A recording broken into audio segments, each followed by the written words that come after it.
All right, so we are back today with nuclear power. And I want to talk a little bit about this enrichment process and why we need to do the conversion from this yellow cake to uranium hexafluoride. The reason for that is uranium hexafluoride is a gas at ambient conditions. And so it's a lot easier to enrich a gas than it is to enrich a solid. So that's why we do it in the gaseous form. So obviously you have to convert it to a gas. You can't just like heat it up. It actually has to undergo a chemical change. And so there's two different processes that are used in different parts of the world. Now, this brings up a kind of an interesting point that nuclear power is heavily regulated in a way that other sources of energy are not. And part of that has to do with the ability or inability of different countries to share nuclear technology with other countries.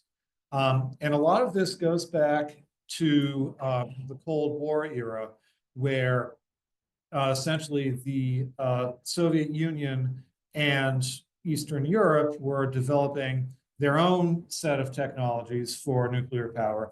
And then, Western Europe and, United States and Canada were developing their own kind of parallel sets of technology. And so what you'll see a lot as we talk about the different, engineering challenges associated with nuclear power is that there's always going to be, some countries are using this process and other countries are using this process. And a lot of that just goes back to the legacy of the Cold War and that sort of thing. Uranium enrichment is a particularly sensitive technology area because not only is it used for producing enriched uranium for nuclear power, but it is also used to enrich uranium to weapons grade. So there's a lot of concern about those technologies as well. So anyway, basically, you have to separate out the uranium-235 from the uranium-238, and there's a number of ways of doing that, including diffusion, centrifugation, and then there's even some technologies that use lasers. And you're basically exploiting the fact that there's a very slight difference in mass between uranium hexafluoride that contains U-235 and that contains U-238. So that's how we work with that. Now, if you look at the cost of making this work, diffusion has the highest cost, mainly because it is a slow process and requires more energy input, particularly for the separation. So the cost up here, this is dollars per SWU, and they just call that a separative work unit. So it's, just a standard unit they're defining for the amount of uranium that's been separated. Centrifuge is somewhere in the middle, and then laser enrichment is very cheap because lasers are very energy efficient. But the problem with laser enrichment is that it's a fairly simple technology. And so for that reason, there is more of a risk of proliferation for use, maybe enriching things to weapons grade. So that's always something you have to worry about with some of these technologies. Okay.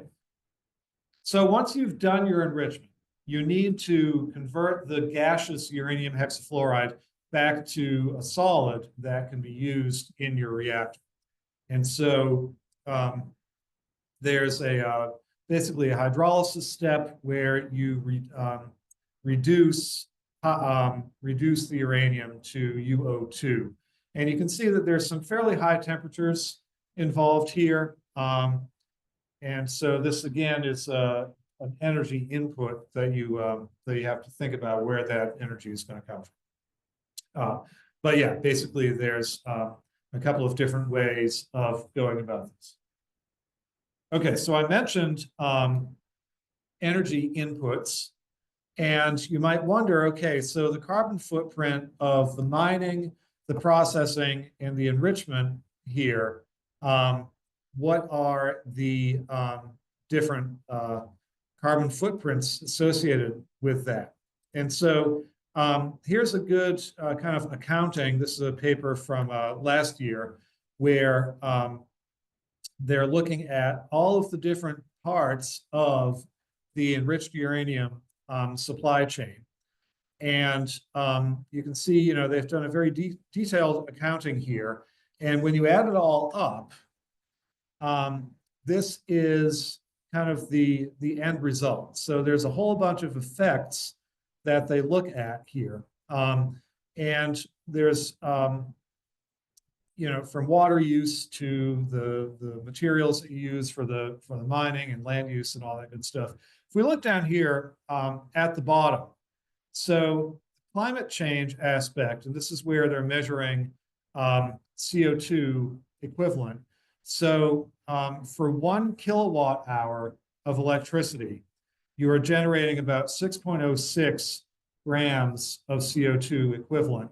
And it's from all across the entire supply chain of uranium. A lot of that comes from, so in situ leaching requires, you know, a fair amount of energy for the pumps and the separation. Let's see, where's enrichment? That's the purple bar here. That's actually not the biggest contributor, but a significant contributor. And then spent fuel management over here also.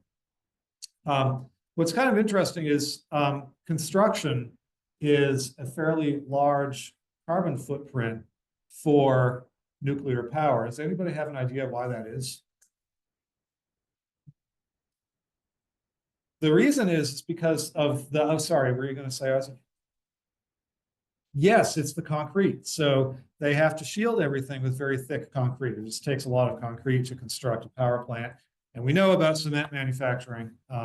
So that's the big deal right there. Okay, now I want you to keep this 6.06 grams of CO2 per kilowatt hour in mind, because we're going to compare this to other technologies. So this is a plot from the IPCC, and they're looking at electricity generation from various sources. And so the y-axis here is, this is life cycle greenhouse gas emissions, and it's in grams of CO2 per kilowatt hour, which is nice. So here's nuclear energy over here, and that 6.06 grams per kilowatt hour, it's right around the median of what they're considering. So if we compare that to natural gas, which is where, at least in Texas, we get most of our electricity from on most days, you can see natural gas is up here. The median is just under 500 grams CO2 equivalent per kilowatt hour. So significantly different. And then coal, you know, obviously is going to be even higher than that. But what's interesting, okay, there's a couple of interesting things here. So number one, you'll notice that nuclear energy is lumped in with the non-renewable resources. And this is always a bit of a topic of debate is, you know, is nuclear energy really non-renewable? And I guess the thinking goes that you're using uranium, which is a finite resource on the Earth. So I guess, yeah, maybe at some point in the future, we'll run out of uranium. But, you know, by that logic, honestly, most of these renewable resources should be considered non-renewables because, for example, solar photovoltaics, a lot of those use raw materials that are mined. And so we have a finite, you know, the solar cells themselves are made out of materials like perovskite. So those have finite resource. Also, you know, the sun is eventually going to burn itself out and turn into a black hole. So we're going to run out of solar energy at that point anyway. So I don't know. I'm kind of spouting off here. So feeling grumpy, but yeah, it's a little bit debatable whether, you know, you want to put nuclear in there. But anyway, the point is that 6.06 grams per kilowatt hour, that is very competitive with a lot of the renewable energy, particularly solar, because the photovoltaic cells have a lot of material that's mined. But also even wind energy, just because the raw materials you need to construct the turbines. So basically that's what we're looking at there. So it's a very very cheap in terms of carbon emissions to get nuclear power. Okay, so once you've got your final enriched uranium product, you have to assemble it into a reactor to the mass, that critical mass, where you'll start getting the chain reaction. And so you have these individual fuel rods. You can see a whole bunch of them here in this fuel assembly. They're about 1 centimeter in diameter. By themselves, they're not very radioactive. Okay, so like I was saying earlier, these dudes back here with the yellow cake, this stuff is not particularly dangerous. I mean, yes, it's generating a little bit of radiation, but it's not really that dangerous. And so even the enriched uranium in one of these small fuel rods is not particularly hazardous. But you put them into these assemblies, and they'll contain, between 179 and 264 rods. And then you put the assemblies together in the reactor core, where you've got, somewhere over 100 assemblies. That gets you to that critical mass where you will start having the chain reaction that produces the power. Okay. The first nuclear reactor ever was built in the squash courts underneath the football stadium at the University of Chicago in 1942. And it was this big old beast here, and it was constructed out of all of these brick-like objects, which are just natural uranium, just pushed together in a brick. And because they were using natural and not enriched uranium at the process, they hadn't invented the enrichment process yet. They had to construct this huge pile of these bricks to get to that critical mass. So it's kind of interesting in the history of nuclear energy, but that's the first reactor. And whenever you have a reactor, you need to have what's called a moderator, which is some substance that keeps the reaction from getting out of control. So you want enough neutrons being created that you have a sustaining reaction within the reactor, but not so many that it gets out of control and overheats. So that was the problem. The Fukushima reactor in Japan after the earthquake and tsunami in 2011, the problem there was that it got flooded with salt water, and the power got knocked out to the pumps for the moderator fluid. And so the reactor went into I think it was a partial meltdown. So that's what's going on there. So these moderators are very important for keeping the reaction from getting out of control. Okay, there is a large variety of different types of reactors, and they use different types of moderators and coolants and things like that we'll talk about in a minute. But there's heavy water, there's gas cooled, fast breeder reactors, molten salt reactors. So various different technologies. And again, some of these are popular in Russia, former Soviet republics. Some of them are more popular in US and Western Europe, again because of this old Cold War legacy. So just a couple of notes on these. So the pressurized water reactors are what are used in submarines for the US Navy. So most naval submarines are nuclear powered, and this allows them to stay submerged for months at a time without having to refuel. So it's a pretty cool technology. So for that, they're using water as the moderator and the coolant. Water is a very good neutron moderator. Those of you in my petrophysics class or who have taken my petrophysics class know that hydrogen is a very good thermal neutron absorber. And so water works as a pretty good moderator for nuclear power.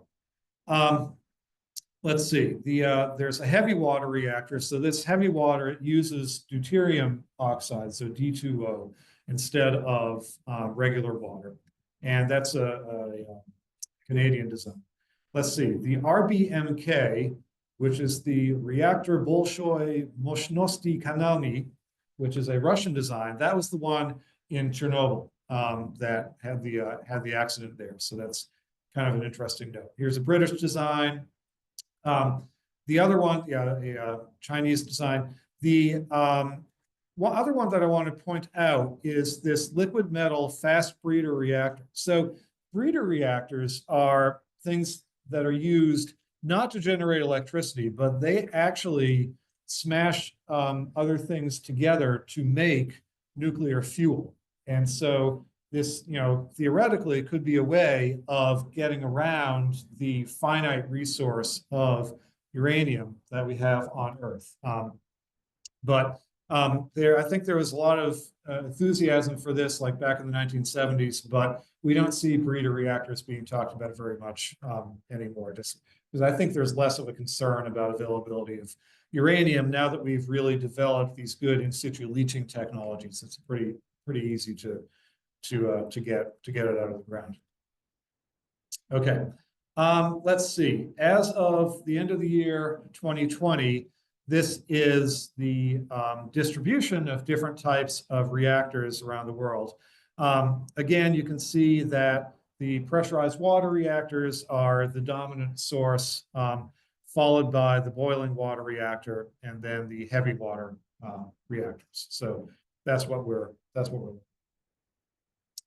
So a little bit about the nuts and bolts of how these things work. So in a pressurized water reactor, you've got your reactor vessel over here, and all that it's doing is heating up the water that's in here. So the water is both the coolant and the moderator, so there's nothing but water circulating through here. The hot water goes into a steam generator and it boils the water, makes steam, which powers a turbine. And that's pretty much all there is to it. And then the electricity goes to market. Okay, I don't know why they made the city background look like San Antonio, but that's kind of an interesting effect there. So it's a very simple design, and I think that is why it is used so much around the world. And again, here's the containment structure here. This is big, thick concrete again, because that's a very good container for radiation products.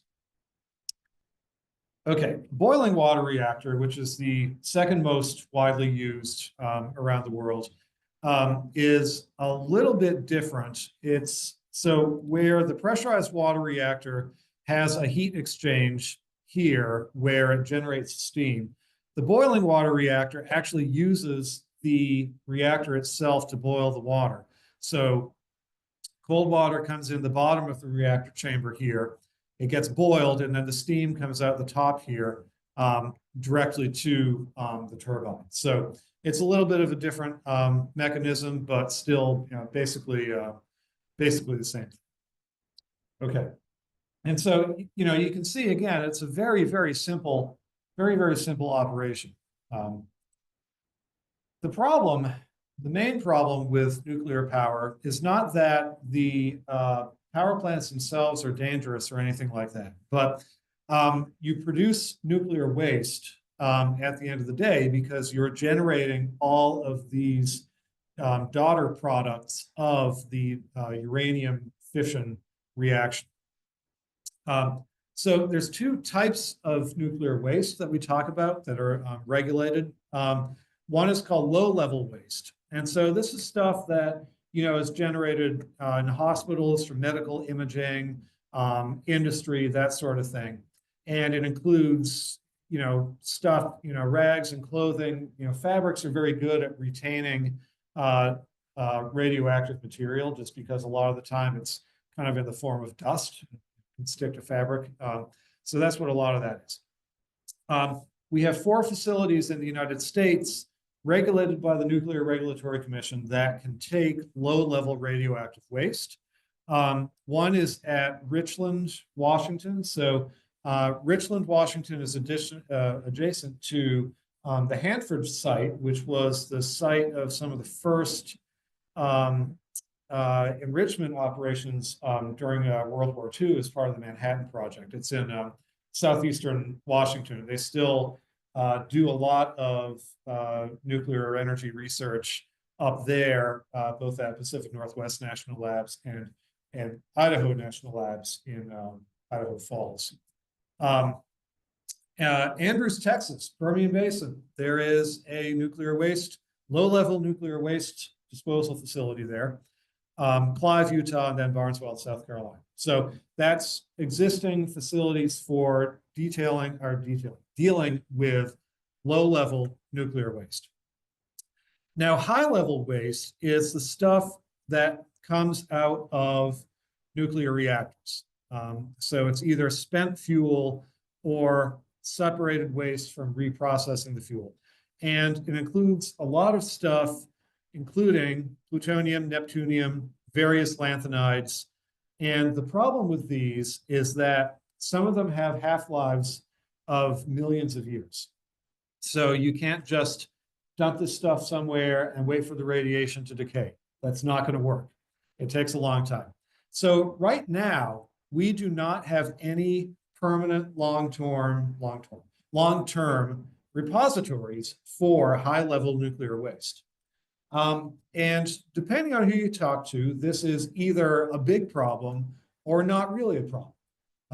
And we'll talk about why that is. But right now, the way this works is that the spent fuel is stored in concrete casks on location at the nuclear power plant, and that's the best thing we can come up with right now. So to process high-level waste, usually after about 3 to 5 years, the fuel rods they're called spent fuel rods at that point. They're not generating enough heat to be useful. And so what you do is you take them out of the reactor and you store them in a pool, again, because that helps moderate the neutrons coming off of whatever is in there. And you just continuously circulate the water through the pool to remove the heat. And they're stored there for several years to let everything cool down to the point where it can be handled. And yeah, again, the reason for this is that if there are any radioisotopes with short half-lives, you'll allow those to decay away, and then you'd just be left with the high-level stuff that will not decay in a few years. So once you've cooled them down, you just put them into these concrete cylinders. These are called dry casks, and they just sit, and that's it. Now, the reason that I said, depending on who you ask, this is either a very big problem or not really a problem, is that the amount of radiation that escapes these casks is minuscule. And so just by sitting there, it's actually very safe. It's a very safe form of storage. And so you could say, okay, no big deal. We can actually just store these in casks. I mean, how many of these can you actually need? It doesn't take that many. The problem is that they can develop leaks because they're obviously being stored in the ambient environment. And so they're susceptible to freeze-thaw cycles, corrosion, the normal sorts of things that the built environment has to deal with. And so, you might say, oh, well, this actually is not a very good way of storing them because what if they develop a leak? So, you've got people on both sides saying those things. So right now, the consensus is pretty muddled on, whether or not this is a viable long-term option. Now, as far as actual long-term storage goes, there are no facilities that are currently operational around the world. Several countries, I've got a list of them here, have made strides towards trying to, permit and start operating a long-term underground storage facility, but currently those are still under consideration. Now, one that you probably have heard of here in the US is Yucca Mountain. So in 1987, the Department of Energy designated Yucca Mountain as a permanent storage location. And a lot of time and effort and money went into characterizing the subsurface around Yucca Mountain. And in 2011, they ended up just pulling the plug on the whole project. And so this is a really good study of how not to do community engagement, which we'll get to in a little bit. So Yucca Mountain is located in the large amount of public land, or excuse me, military land in central Nevada. And I should have marked where it actually is on here. Oh, there it is. Okay, so it's right there, kind of on the southwestern edge. There's Area 51 for any of you UFO enthusiasts, but a lot of this is used for bombing practice and stuff like that. And there's Las Vegas down there. Okay, so Yucca Mountain, it's out in the middle of the desert. It's a fairly beautiful desert scenery. It's a long ridge, and what the plan was to have a series of tunnels like this, where you could just basically slide the spent fuel the dry casks in there, and basically they'd be underground, and everything's good. So it sounds like a good idea. Okay, so a couple of things went wrong. So the first is that it's a very geologically complex area. Okay, so when you think about, let me go back to this. So when you think about the geology and the tectonics in the area, so Nevada is part of what's known as the Basin and Range province, which is a part of the Western United States that's undergoing crustal extension right now. And so there is seismicity, i.e. earthquakes, associated with that. Here's a map of earthquakes greater than magnitude 6 during the 110 years from 1886 to 1996. And this is, here the map has a 300-kilometer circle superimposed on it here, just showing you just within 300 kilometers of Yucca Mountain, just over that 110-year time frame, there were several large earthquakes associated or around that area. This is the Owens Valley earthquake, which is one of the strongest ones recorded in California, actually.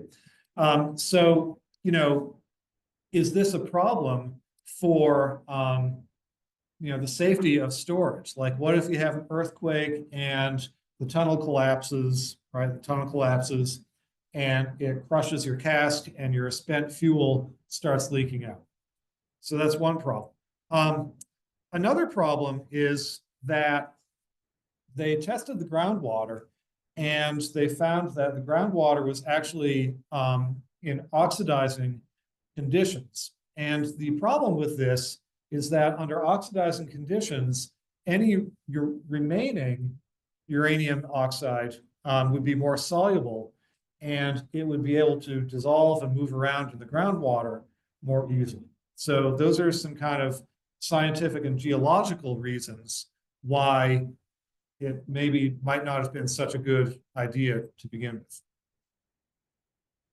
Now, another issue is that they kept changing the safety criteria that they had to meet. So originally, the EPA said, okay, you guys need to find us a facility that's safe for 10,000 years. Well, later on, much later on, in fact, almost 20 years after the facility had first been designated, the National Academies did a study and they said, you know what, guys, actually, this needs to be safe for 1 million years, not just 10,000 years. And the reason that this is a problem is, because you say, oh, what, 10,000 million years, who cares? It's some ridiculously long period of time. When you look at the paleoseismological evidence, which is basically the study of ancient earthquakes that we have no record of, this is a plot. This is a great paper by Stamatakos, where he really goes through basically what went wrong with Yucca Mountain. But this is a plot of the annual occurrence rate of particular values of what's called peak ground acceleration. So that is the amount of shaking you get during an earthquake. And let's see, if we need a facility to be safe for 10,000 years, that equates to an annual recurrence rate of 1 over 10,000. So that's 10 to the minus 4. So for a particular peak ground acceleration rate, so you could say, okay, maybe we're trying to match this 1998 mean value. We want to stay below that. So that's, that value there of peak ground acceleration. And so that, the maximum you could expect is somewhere around, 60 or 70 centimeters per second for peak ground velocity. Okay. But now if you increase that to 1 million years, that corresponds to a recurrence rate of 10 to the minus 6. And now you say, well, okay, then we could have an event where we have a peak ground velocity of 200 centimeters per second using that same metric. And so this really changes the design and the safety consideration of your facility when you start looking at those much longer time intervals. I included this picture over here because I think it's just interesting. When people reconstruct these, the paleoseismology or the paleo earthquake history in a region, they use all these interesting proxies to determine how large an earthquake was.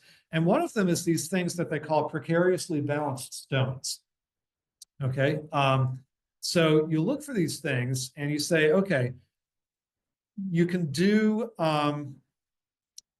so what they do is they look at the surface of this rock, and there are various isotopes of different elements that you can look at that will tell you something about how long that surface has been exposed to sunlight. So in this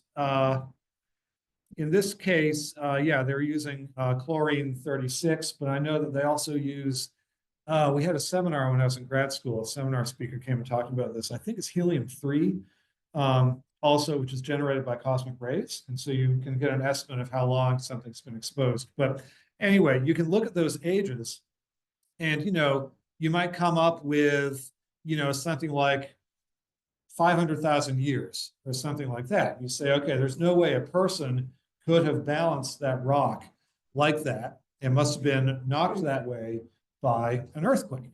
And so you can use these to reconstruct the seismic history of an area. I think that's really cool. I don't know. I think it is. So anyway, but that's the problem with moving the goalposts, is that it completely changes the design and the long-term safety considerations that you have to think about. Another thing was kind of bureaucratic, but they didn't, when the DOE designated Yucca Mountain, they didn't secure a long-term continuous stream of funding. And so what happened was that the funding had to be appropriated every year. And so every year that would set up this big fight about, do we want to keep funding Yucca Mountain every year? And so that was one thing that came up.